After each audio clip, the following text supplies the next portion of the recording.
आज हम पढ़ेंगे जनसंख्या के बारे में। जनसंख्या क्या है? देखो, किसी प्रदेश या देश में रहने वाले लोगों की कुल संख्या को जनसंख्या कहते हैं। मतलब किसी स्थान पे जो लोग रहते हैं वही क्या कहलाती है? जनसंख्या। जैसे हमारे टीटीहाट की अगर हम बात करें तो पूरे टीटीहाट ब्लॉक में जितने लोग रहते हैं वो यहाँ की जनसंख्या है। ठीक। अगला है जनगणना किसे कहते हैं? देखो, गणना माने गिनती करना, जन माने लोग, तो लोगों की गिनती करना, ये क्या कहलाती है? जनगणना। इसका प्रारंभ 1872 ईस्वी में हुआ था बच्चों, और संपूर्ण जनगणना जो हुई थी ये 1881 ईस्वी से प्रारंभ हुई थी। और जनगणना जो होती है 10 वर्ष बाद होती है। तो भारत में इससे पिछली जो जनगणना हुई थी वो हुई थी 2011 में, और अगली जनगणना अब जो होगी अगले साल 2021 में। ठीक है। अब जनगणना में क्या होता है बच्चों, इसमें बहुत सारी चीज़ें निकाली जाती हैं। केवल लोगों को ही नहीं गिना जाता है, उस परिवार के कितने लोग ऐसे हैं जो कमाते हैं, कितने लोग साक्षर हैं, कितनी महिलाएं हैं, कितने पुरुष हैं, कितने बच्चे हैं, आय का साधन क्या है, और उनका रोजगार क्या है, ये सब भी इसमें गिनती की जाती है। ठीक है। तो जनसंख्या घनत्व अगला बिंदु है। 1 वर्ग किलोमीटर में रहने वाली लोगों की संख्या को जनसंख्या घनत्व कहते हैं। अगर हम नारायण नगर बाजार की बात करें तो लगभग ये बाजार 1 किलोमीटर में फैला है। तो पूरे नारायण नगर में 1 वर्ग किलोमीटर में जितने लोग रहते हैं वो जनसंख्या घनत्व कहलाता है। अब ये जनसंख्या घनत्व कहीं तो बहुत अधिक होता है, जैसे बिहार का जनसंख्या घनत्व पूरे देश में सबसे अधिक है। वहाँ पर 1 किलोमीटर में 1102 लोग रहते, देखो, है ना। और अरुणाचल प्रदेश का जनसंख्या घनत्व सबसे कम है, वहाँ पे 1 किलोमीटर में केवल 17 लोग रहते हैं, क्योंकि अरुणाचल प्रदेश एक पर्वतीय प्रदेश है। चीन के बॉर्डर का भी वहाँ पे हमेशा खतरा बना रहता है, और पर्वतीय प्रदेश होने के कारण वहाँ पे कठिनाइयाँ भी काफ़ी हैं, जिससे वहाँ पे केवल 17 लोग ही 1 किलोमीटर में रहते हैं, जबकि बिहार में 1102 लोग रहते हैं। इसी को कहते हैं जनसंख्या घनत्व। अब जनसंख्या परिवर्तन के महत्वपूर्ण घटक, जैसे दिल्ली है, मुंबई है, यहाँ पर बहुत सारी जनसंख्या जमा हो गई है।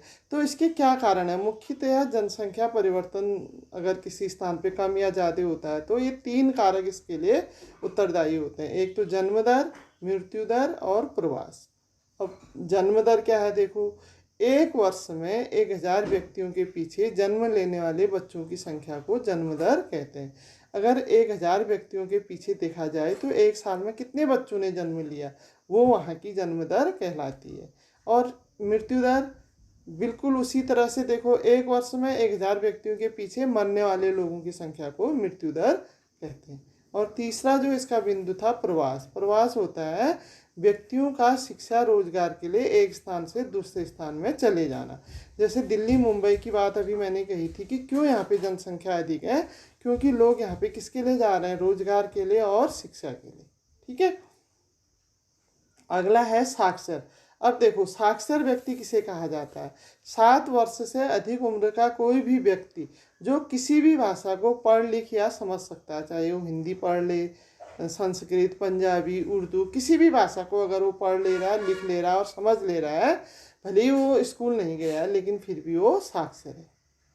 और सबसे अधिक साक्षर राज्य भारत का केरल है, और महिला साक्षरता में भी प्रथम स्थान केरल का ही है। देखो, क्योंकि केरल निवासी जो है वहाँ पे स्त्री पुरुषों में कोई भेदभाव नहीं किया जाता, इसलिए वहाँ की महिलाएं भी बहुत अधिक पढ़ी लिखी हैं। 100% लगभग वहाँ पे साक्षरता दर है। ठीक है। अब 2011 की जनगणना जो हुई थी बच्चों, उसमें भारत की साक्षरता दर जो थी 74% थी। कितनी थी? 74%। और पुरुषों की जो साक्षरता दर थी वो 82%, और महिला साक्षरता 65%। अभी भी देखो, महिलाओं की साक्षरता दर पुरुषों की अपेक्षा काफ़ी कम है। अब कुल जो साक्षरता है 74, मतलब पुरुष और महिलाओं को अगर मिला के देखा जाए तो भारत की साक्षरता 74% है। ठीक हो गया।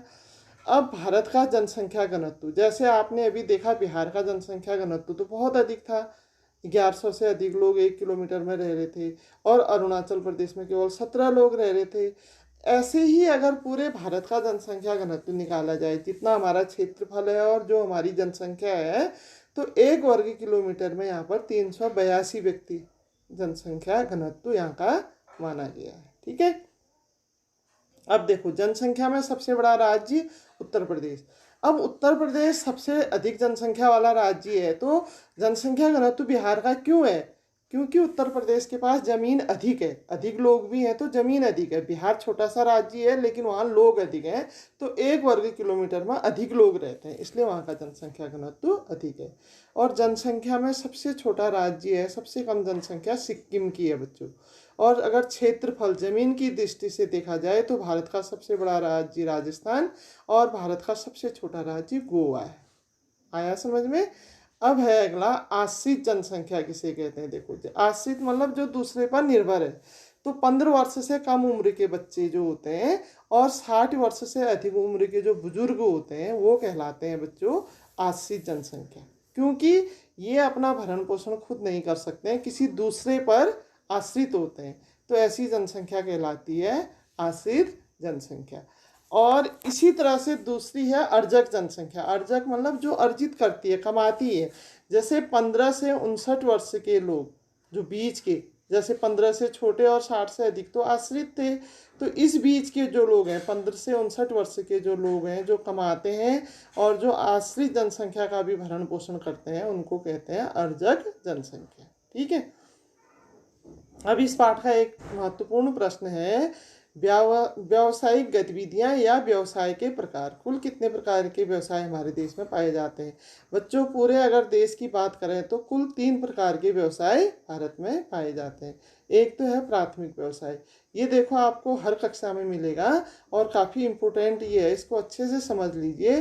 प्राथमिक व्यवसाय तो हम उसको कहते हैं जो सीधे ज़मीन से जुड़ा होता है, जैसे कृषि कार्य करना, पशुपालन करना, आखेट करना, खनन कार्य करना, मत्स्य पालन है ना, मधुमक्खी पालन है, जमीन से जो जुड़े हैं वो तो कहलाते हैं प्राथमिक व्यवसाय। और द्वितीयक व्यवसाय जो इनका रूप बदल देते हैं और इनको मूल्यवान बना देते हैं। अर्थात प्राथमिक व्यवसाय जो वस्तुएं हमको मिलती हैं उसका अगर हमने रूप बदल दिया और उनको मूल्यवान बना दिया, या इसी को हम विनिर्माण उद्योग भी कहते हैं, उद्योग धंधे जो हैं, जैसे गन्ने की हमने चीनी बना दी, रूप बदल दिया ना और मूल्यवान बना दिया।